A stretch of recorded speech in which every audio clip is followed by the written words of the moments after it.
Welcome, everyone. It's the Mike Tech Show, show number 945. Tonight, going to catch up on listener email.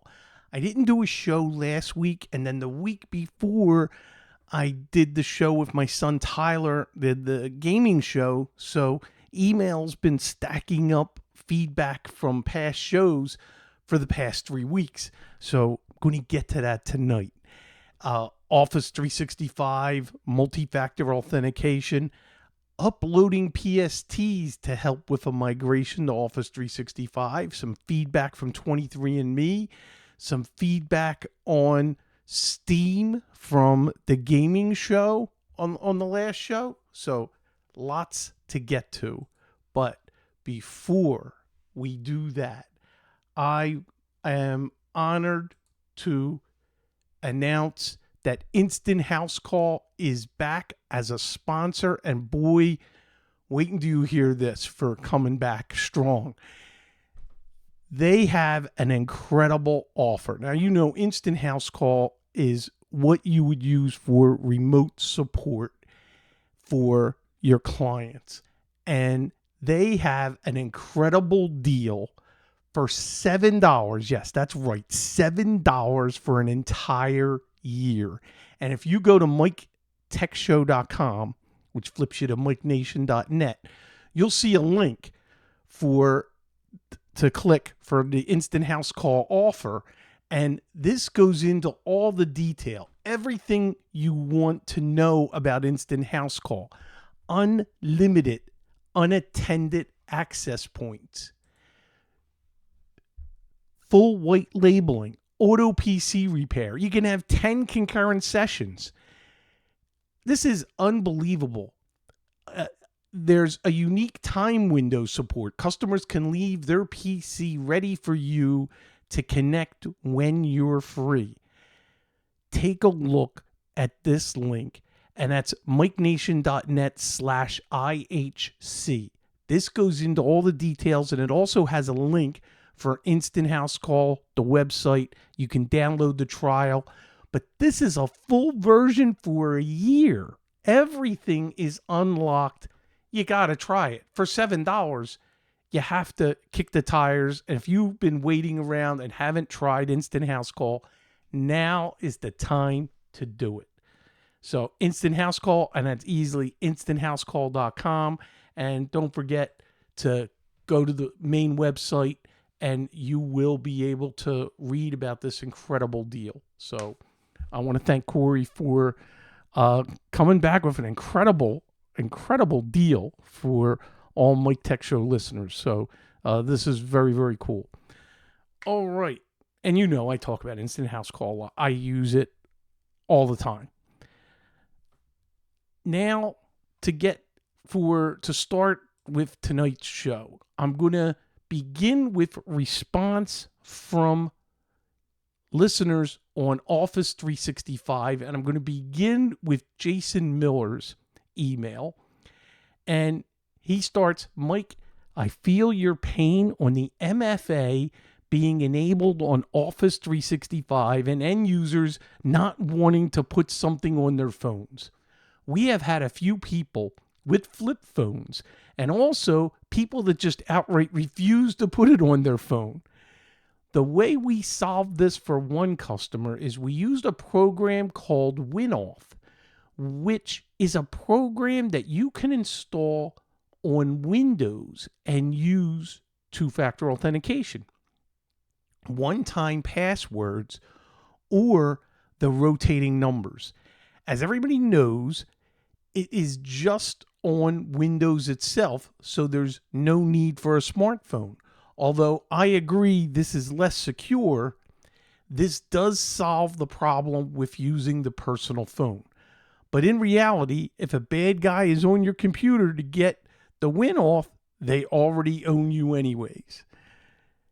The other thing that you can do is the YubiKey. Now, I used to use the YubiKey a long time ago, and as a matter of fact, our friend Winston Wolf turned me on to that. It has hardware keys that you can plug into a computer and either use a fingerprint or push a button, and it will authenticate you without having to do a two-factor code. This is actually more secure than even the two-factor codes, as it is phishing resistant. That is a very good idea, and would have to set it up obviously for the user because they wouldn't be able to set this up. Another alternative would be Duo Security, hooked into Office 365 for two-factor, and they also have little tokens that you can buy that are hardware based. You can carry in your pocket that generate the codes. Hope all this helps. These are great ideas, Jason. Thank you. Hope all this helps with your clients, as we've been there and done that. And it amazes me as well how stubborn people are about not putting on security for work. I've even had people think that work was spying on them by putting Microsoft Authenticator on their smartphone. So I think sometimes it's just people meet paranoid. That is great, Jason. Thank you. This is from Don, and he's got a follow-up. You've probably heard from others about this already. It appears that Microsoft now requires not only a one, but two means of second factor authentication. The one that pops up when a user logs in to their account is the Microsoft Authenticator. However, you do not have to use the Microsoft Authenticator app for the second factor. There's a link on the page that appears on the page to set up the Microsoft Authenticator that says something like use another authenticator app. If you click on that link, it takes you to a page where you can display a QR code and a key that can be used in just about any authenticator app, including the Microsoft Authenticator. It is a TOTP, time-based one-time password authentication, rather than what I call the push authentication that Microsoft prompts you to set up. In addition, you can also set up an email address. Yes, and that's something we've done with some users. And even a phone call to a desk phone as a second factor. So the person who only has a flip phone should be able to set up the minimum number of authentication options. Don, thank you very much. And now the final email from Israel on multi-factor authentication. Regarding the last show, setting up MFA for users without smartphones, you can still use SMS. It's disabled by default, but you can enable it. Sign into Entra Admin Center under Protection. Go to Authentication Methods. Click SMS and enable it for all users. Then set up the user's MFA in Entra Admin Center. Go to Users, select the user, Authentication Methods, add authentication method, select phone number, and enter their phone number. Then set it as the default sign-in method.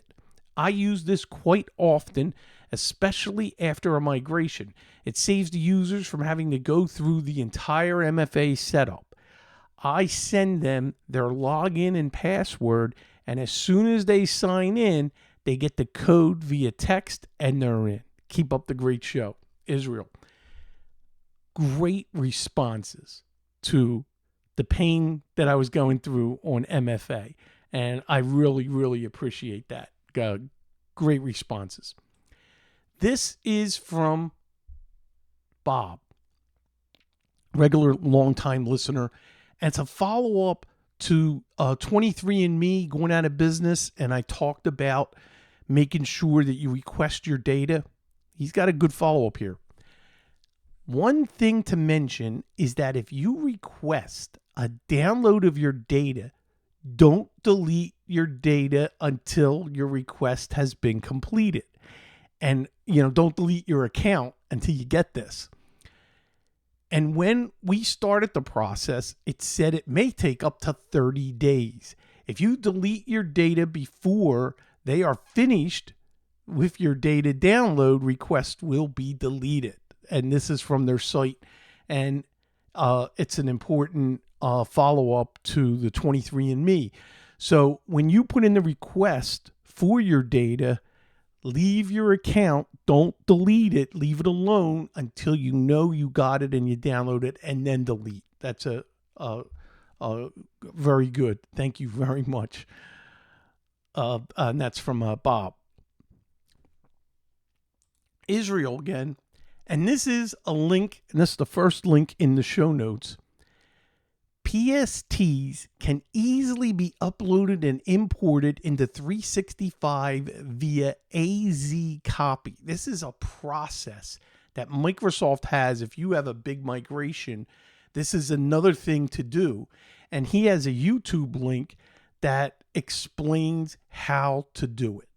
And you can set up and use the AZ copy to copy PSTs that you already have. Now, this was in response to me talking about a migration that I have done since the last regular show of just 2 users. And that was pretty easy. We did that manually because for 2 users, that wasn't that difficult. And one of them only had at most 8 gig of email. So we were able to export to a PST, set up everything in the new Outlook profile, and then import it. And we did the same with the other user. And then there were 2 new users, so there was no migration for them. So it was just a total of 2 to set up, and that was a piece of cake. And that was on the 11th that we did that. So I think the 10th was the last show that I did with my son Tyler, and I think I mentioned that on the 11th I would be doing this migration. Okay, let's keep going. And this is a follow-up to that gaming show. And this is from Puppo and Tech, and his name is I. And he says, I don't want to be a downer, but I have a few corrections and explanations. Never be afraid to send me an email. And this is off the top of his head. And it's really detail about Steam. Tyler and I did not dig deep into Steam for the gaming show. This covers that. He explains Steam is a marketplace and service that allows you to buy and play games. It's not an emulator. It's more akin to a CD case for all your games, with added features like chat and cloud backup. Valve, the owner of Steam, is one of the few companies that is widely loved despite being a monopoly, as they have been great stewards of PC gaming. The Steam Deck is a full-fledged PC with a high-end AMD system on a chip that runs Linux in the background. You can use it to stream from your main machine, but it's more akin to a laptop and a handheld form factor. Arguably, it's one of the best value machines on the market. You can emulate almost all consoles, including the Switch, on it, besides playing PC games, as it's a full-blown x86 handheld. Some similar devices are the ROG Ally and MSI Claw. Those devices run Windows, but you can run Bazzite, Bazzite, which will give you basically Steam OS.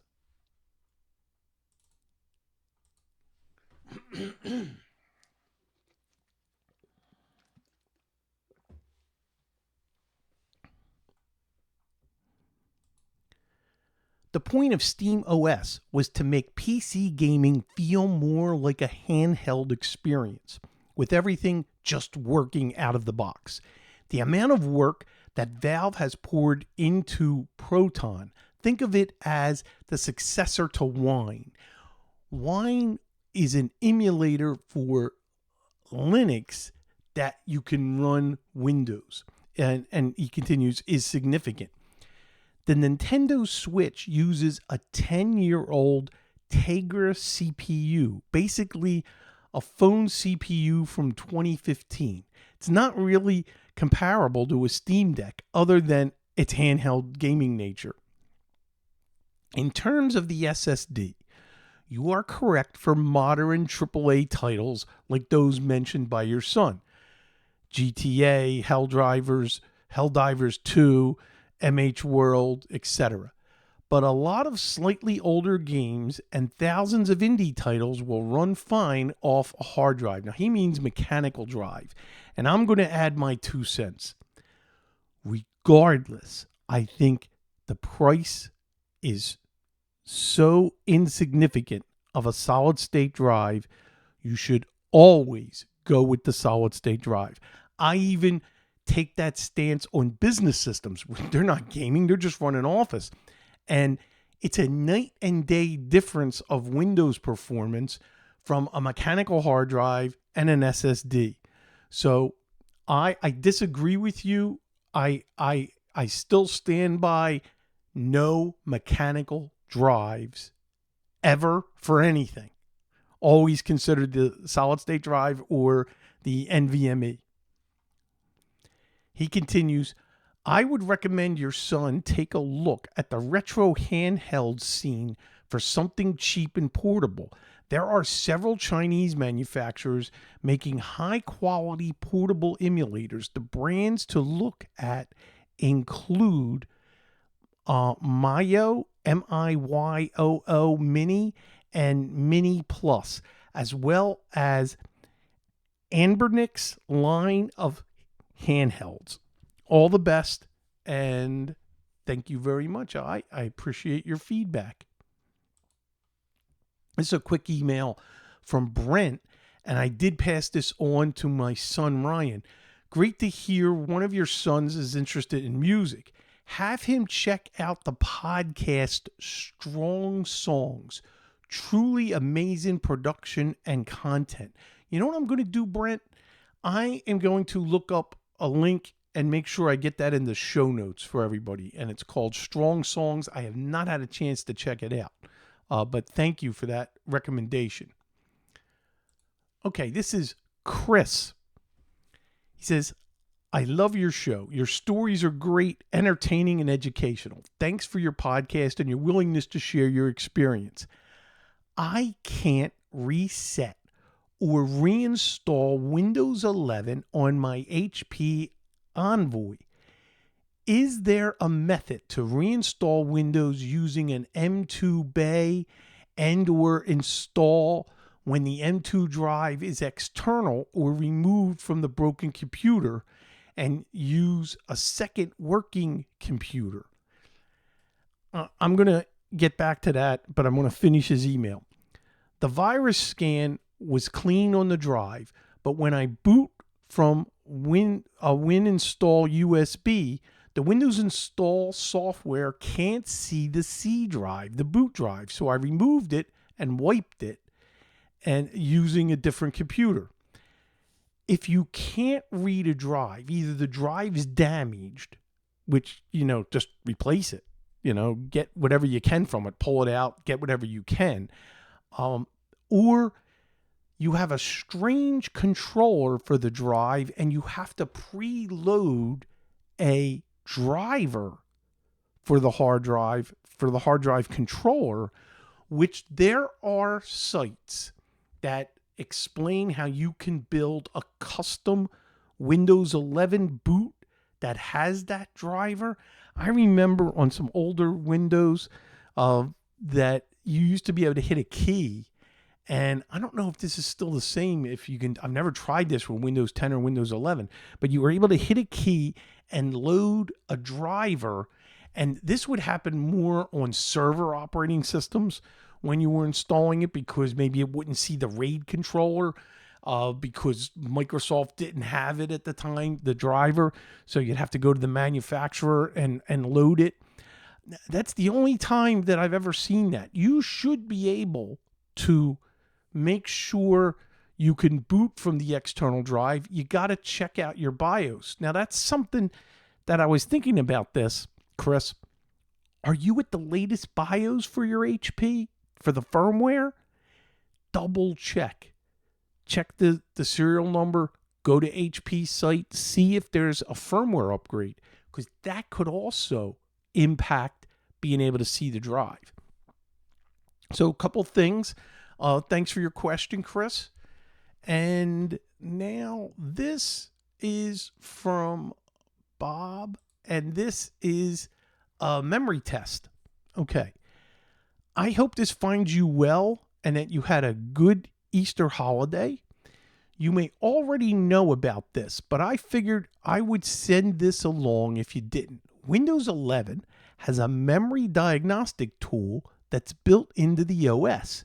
When you start the tool, it reboots the system and then runs the memory check.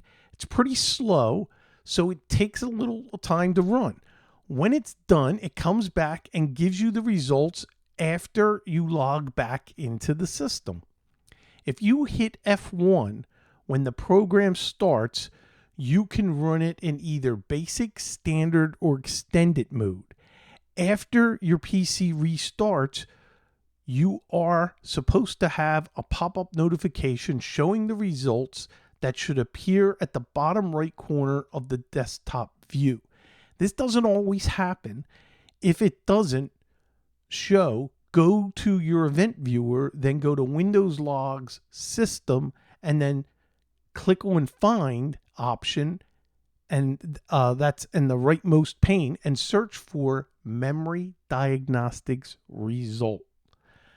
You know what? Thank you so much, because that's something we never really talk about. I've always used MTS, where I build a bootable USB, and what is it, MemTest 86, and to check memory. We also have some other utilities that we run. Now, our memory checks, since 99% of the computers that we support for MHS Consulting, they're Dells. So we are lucky to have the Dell diagnostics built in, but not everybody has that, the fortune of having that built in. And it does a memory test. And there are times where we have found bad RAM by running that diagnostics, or just it does the hard drive test. It tests everything. When we are running into a strange problem with a user's system, one of the first things we do is we either do it ourselves or we have them run diagnostics. Now, to get into that, you hit the F2 key I think it's F12. F12, where you get to select where you want to boot, and you can pick, there's an option there to run the onboard diagnostics. And that's available in every Dell computer. I think HP even has the same. I don't remember off the top of my head how to get to that, but I know they also have that built in. This is something, but since a lot of people build their systems and don't have that, or it's not a Dell or an HP, and if it's Windows 11, and you're having some anomalies and problems, this is a great idea. And Bob, I want to thank you for that, and hopefully that'll help someone out there. That is it for tonight's show. Don't forget to check Instant House Call with that incredible deal of $7. You can't go wrong. And you have it for a year to test. Just do it. You're saving over $460. Now, if anybody you want to send feedback, just like all the emails that I read tonight, email me, MikeTechShow@gmail.com. Don't forget to go to the main website. You can find everything that you need at MikeTechShow.com. That's it. See everybody next week. Same time, same channel. Bye-bye.